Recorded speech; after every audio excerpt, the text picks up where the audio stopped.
스모키하고 바삭하며 거부할 수 없는 베이컨. 그런데 이 유명한 베이컨 조각이 매일 아침 당신의 접시에 오르는 과정에 대해 생각해 본 적 있나요? 최첨단 농장부터 베이컨을 정밀하게 자르는 기계까지 베이컨이 걸어온 여정은 당신이 생각하는 것보다 훨씬 놀랍습니다. 미국인들이 매년 68만 389톤 이상의 베이컨을 소비한다는 사실. 이는 지구 전체를 한 바퀴 돌 수 있는 양이라는 점을 고려할 때 이 아침 식사 신화 뒤에 숨겨진 매혹적인 이야기를 파헤쳐 볼 때입니다. 전 세계 베이컨의 연간 소비량이 400만 톤을 넘는다는 사실을 알고 계셨나요? 베이컨은 주재료인 돼지 뱃살로 만들어집니다. 베이컨은 유행하는 아침 식사일 뿐만 아니라 오랜 역사를 가지고 있습니다. 기원전 1500년경. 중국에서 돼지고기를 염장하기 시작한 것이 그 시작입니다. 로마인들은 파타소라고 불리는 자신들만의 베이컨 요리를 만들어 무화과와 와인을 곁들여 먹었습니다. 모든 것은 첨단 돼지 농장에서 시작됩니다. 돼지들은 기후가 조절되는 축사에서 사육되고 균형 잡힌 식단을 섭취하며 건강검진을 자주 받습니다. 스트레스 없는 돼지는 최상의 고기를 생산합니다. 1만 마리의 모돈을 보유한 단일 산업형 농장은 연간 25만 마리 이상의 새끼, 돼지를 생산할 수 있는 잠재력을 가지고 있으며 이는 도시 전체에 베이컨 뷔페를 제공할 수 있는 양입니다. 미국에서만 매년 1억 2,500만 마리 이상의 돼지를 가공하며 그중 상당수가 베이컨으로 가공됩니다. 이는 베이컨 조각을 지구를 여러 바퀴 돌 만큼의 양입니다. 돼지는 일반적으로 100kg에서 130kg 사이인 최대 체중에 도달하면 인도적인 방식으로 최첨단 시설로 이송되는데 바로 그곳에서 진정한 베이컨의 마법이 시작됩니다. 최고 수준의 인도적인 도축을 자랑하는 현대적인 돼지고기 가공 공장에 오신 것을 환영합니다. 첫 번째 단계는 돼지의 몸통 중앙을 깔끔하게 절개하는 것입니다. 이렇게 하면 돼지가 대칭적인 두 조각으로 나뉩니다. 이렇게 하면 각 조각이 특정 용도에 맞게 사용되고 1g당 함량이 정확하게 측정되는 정밀 가공이 가능해집니다. 이 단계를 거쳐 어깨와 다리를 제거합니다. 육즙이 풍부한 햄, 로스트 또는 베이컨을 만드는 데 사용됩니다. 그 후 몸통 중앙, 즉 척추뼈를 따라 칼집을 냅니다. 바로 이 부위가 베이컨에서 가장 맛있는 부위입니다. 특히 등심, 갈비, 그리고 배 부위가 그렇습니다. 이 기름지고 풍미 있는 부위가 바로 여러분이 익숙하고 갈망하는 베이컨으로 변신합니다. 각 절개 부위는 현대식 시설에 요구되는 정밀한 외과적 시술을 통해 처리됩니다. 각 부위는 고유한 기능을 가지고 있으며 어떤 것도 버려지지 않습니다. 그 후에는 갈비뼈를 제거해야 합니다. 고압 프레스를 사용하는 곳도 있지만 직원들의 전문성을 활용하여 고기에 손상을 주지 않고 뼈를 조심스럽게 제거하는 곳도 있습니다.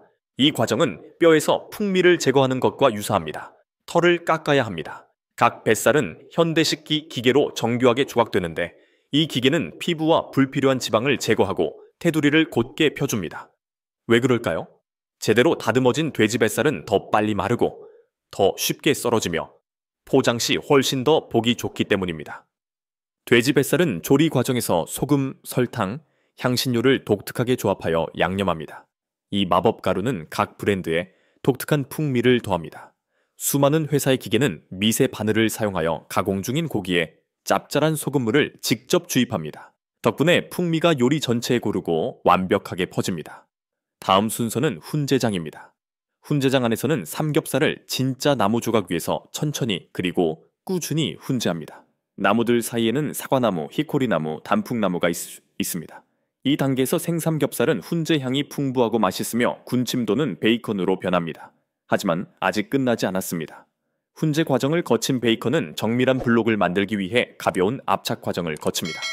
최고 품질의 베이컨만 생산되도록 산업용 스캐너를 사용하여 베이컨의 균열, 기공 또는 고르지 않은 질감이 있는지 검사합니다. 그리고 마침내 마법처럼 아름다운 슬라이싱의 순간이 찾아옵니다. 시장 수요에 따라 매우 날카로운 칼날이 베이컨 한 조각을 하나하나 잘라 얇게, 두껍게 또는 그 중간 정도로 썰어냅니다. 마치 기쁨의 도미노처럼 베이컨 조각들은 목적지에 도착할 준비를 마치며 정확하게 정렬됩니다. 베이컨 포장 전 각 조각의 무게를 측정하여 적절한 기준을 충족하는지 확인합니다. 이를 통해 모든 상자에서 베이컨의 품질이 일정하게 유지됩니다. 포장은 마지막이지만 결코 뒤떨어지지 않습니다. 베이컨 스트립의 신선도를 최대한 유지하기 위해 진공 포장, 라벨 부착, 냉각 후 운송됩니다. 또한 고객이 주문하기 전에 마블링을 확인할 수 있도록 투명창이 포함된 포장도 있습니다. 좀 더 자세히 설명하자면 미국에서만 매년 68만 389톤이 넘는 베이컨을 소비합니다.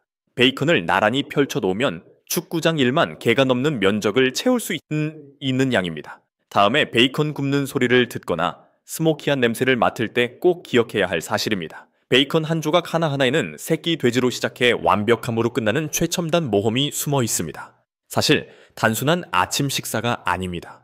완벽을 향한 노력의 결과물입니다. 솔직히 말해서 베이컨입니다. 현대 베이컨 생산의 매혹적인 기술적 경이로움 외에도 중요한 환경적 문제가 있습니다. 산업적 돼지 사육과 베이컨 가공은 물과 사료부터 기후 조절이 가능한 축사와 냉장 창고에 필요한 전기까지 막대한 자원을 소모합니다. 이러한 대규모 생산은 온실가스 폐수, 그리고 고형 폐기물을 발생시켜 지역 생태계에 영향을 미칠 수 있습니다. 하지만 최근 몇 년 동안 많은 시설들이 지속 가능한 방식에 투자하기 시작했습니다. 예를 들어 일부 공장에서는 돼지 배설물에서 메탄을 포집하여 바이오가스를 생산하고 이를 통해 생산 라인 일부에 전력을 공급하고 있습니다.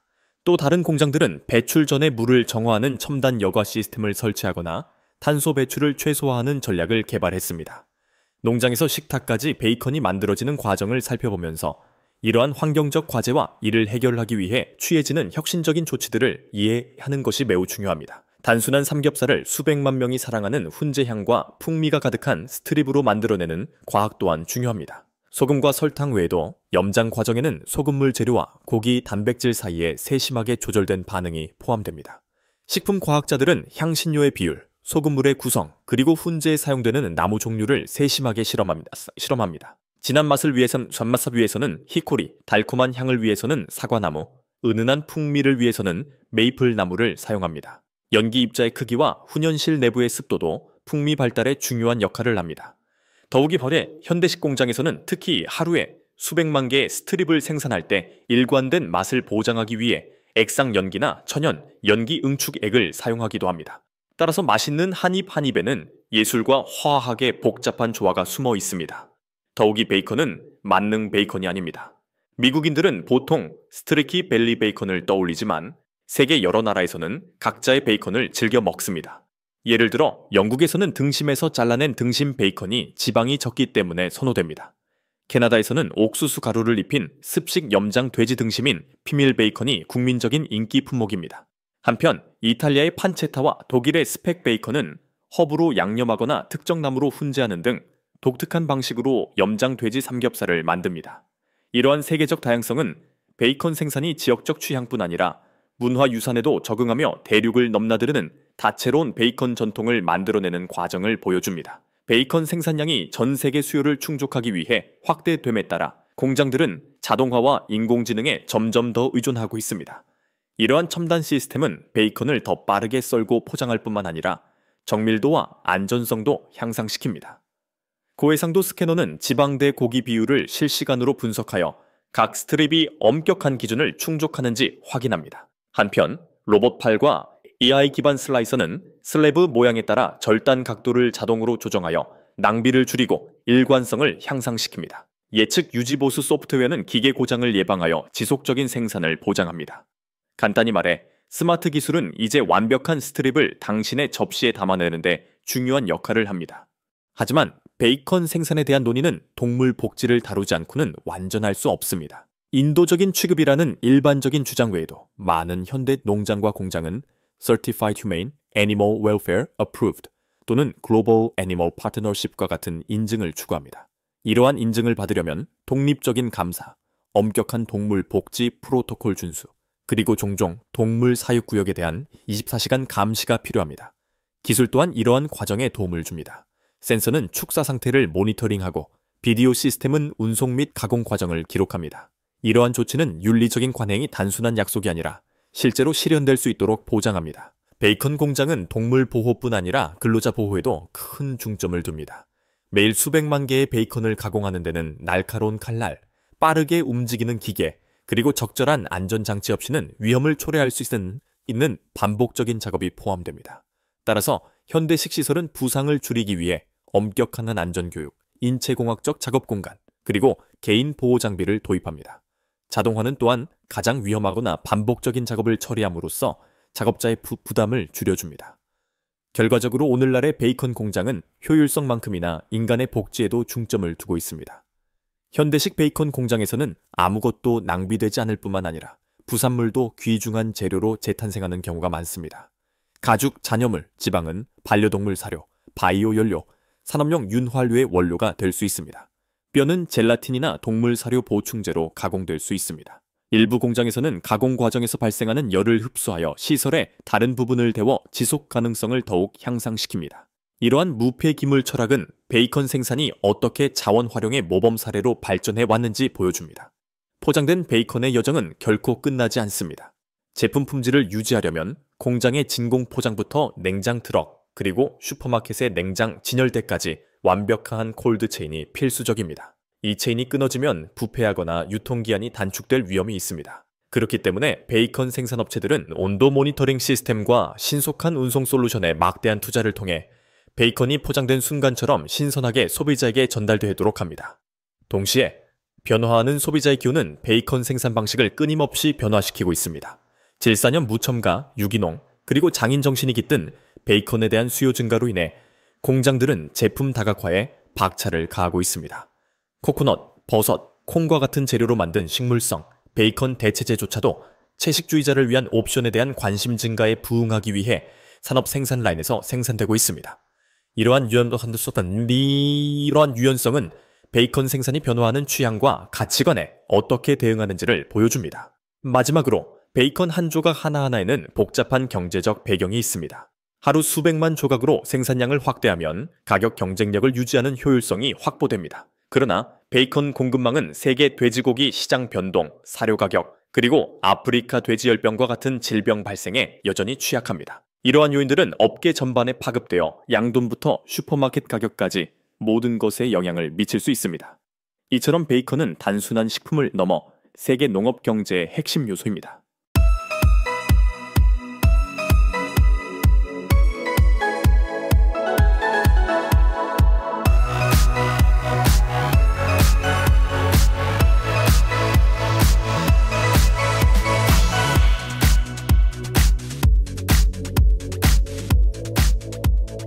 멸종위기에 처해 보호받고 있음에도 불구하고 이 거대한 바다코끼리들이 이렇게 쉽게 사냥되는 것은 도저히 이해할 수 없습니다. 이 불법 사냥의 유일한 목적이 산가를 얻는 것입니까? 사실 이들은 러시아 동부 지역의 토착 사냥꾼들이며 이곳에서 매일 바다코끼리 사냥에 참여하고 있습니다. 러시아가 이러한 활동을 통제하지 않는다는 것은 놀라운 일입니다. 그렇다면 왜 사냥꾼들은 사냥 금지에도 불구하고 바다코끼리를 계속 사냥할까요? 자, 바로 확인해 보겠습니다.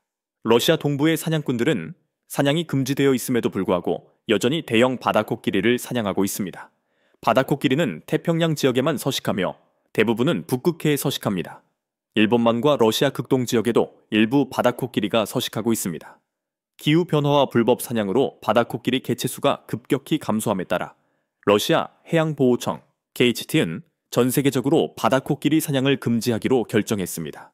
그럼에도 불구하고 러시아 극동 지역에는 여전히 매년 물가에 사냥을 하는 사람들이 있습니다. 이 사냥꾼들은 수백 마리의 물개를 먹이로 삼습니다. 북극 해안에 사는 토착민이나 러시아 극동 지역 북부에 사는 백조와 에스키모 공동체는 바다 사냥으로 생계를 유지합니다. 바다코끼리 물가에 심지어 큰 고래까지 포획함으로써 그들은 자신과 가족을 부양할 수 있습니다. 이는 오랜 세월 동안 이어져온 유서 깊은 관행입니다.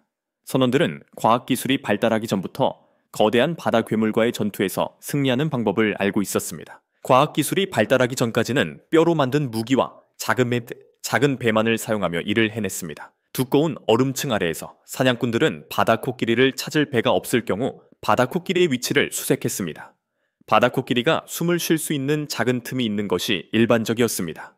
사냥꾼들은 이 틈을 발견하면 전통적인 창을 사용하여 야생동물을 향해 엄청난 힘과 정확성으로 창을 던졌습니다. 밧줄에 묶인 창 덕분에 사냥꾼은 바다코끼리를 얼음에서 성공적으로 꺼낼 수 있었습니다. 바다코끼리의 무게 때문에 바다로 끌어올리려면 많은 사람의 도움이 필요했습니다. 동부 지역의 사냥꾼들은 최근 몇 년 동안 바다코끼리 사냥에 더욱 진보된 기술을 사용해 왔습니다. 더 큰 엔진과 자동 추진 시스템을 갖춘 보트가 작은 나무 보트를 대체했습니다. 바다코끼리 사냥에 사용되는 작살총에는 밧줄이 묶여 있습니다. 이 밧줄을 사용하면 사냥꾼은 거대한 표적을 더욱 효과적으로 제어할 수 있습니다. 거대한 바다코끼리를 사냥하기 위해 사냥총을 사용하여 사냥 효율을 높일 수도 있습니다. 처음에는 사냥꾼들이 모두 함께 모여 모두가 충분히 먹을 수 있는 양의 흰개미를 포획하는 것을 목표로 유능하고 단결된 사냥대를 구성했습니다. B는 다음과 같은 질문을 던집니다. 러시아에서 사냥이 금지되어 있음에도 불구하고 러시아 동부 지역의 일부 토착 부족들이 여전히 SN 바다코끼리를 사냥할 수 있는 이유는 무엇일까요? 사실 이 금지 조치는 에스키모, 마카 샌드족, 추크츠족과 같은 토착민에게는 적용되지 않습니다. 이는 밭 하이마 사냥이 주로 이 지역의 생명과 생계를 유지하기 위해 이루어지기 때문입니다. 극심한 기상 조건으로 인해 다양한 해산물을 잡기가 더욱 어려워졌습니다. 생존 가능한 바닷물 물고기를 찾기가 어렵습니다. 또한 바다코끼리 개체군은 생계 수단으로 물고기를 잡아먹기 때문에 사람들이 다른 먹이를 찾는 데 어려움을 겪습니다. 따라서 이 지역에서는 바다코끼리 사냥이 계속 허용되고 있습니다. 매달 수십 마리의 바다코끼리가 먹이로 사냥됩니다. 사냥 후 해안으로 올라오는 순간 바다코끼리는 바다로 끌려갑니다. 바다코끼리가 도축되면 풍부한 경험을 가진 사냥꾼들이 사냥대원들에게 고기를 나누어 줍니다. 바다코끼리의 모든 부위는 매우 귀중합니다. 극동 지역 주민들은 바다코끼리 사냥 경험을 통해 그들의 모든 요구를 충족시킬 수 있습니다. 바다코끼리의 고기와 지방은 사람들이 매일 섭취합니다. 바다코끼리의 가죽과 내장은 방수 장비와 제품 생산에 활용됩니다. 바다코끼리의 뼈와 상아는 보석류 및 기타 생활용품 생산에 사용됩니다. 상아 수집을 취미로 하는 사람들에게는 터무니없이 비싼 가격에 판매될 수도 있습니다. 또한 일부 지역에서는 취미 사냥 서비스도 도입되었습니다. 바다코끼리 사냥은 인기 있는 취미가 되었습니다. 사냥은 무언가에 큰 관심을 가진 사람들에게 매력적입니다. 또한 캐나다 북부 지역에서는 바다코끼리 사냥 투어가 자주 개최됩니다.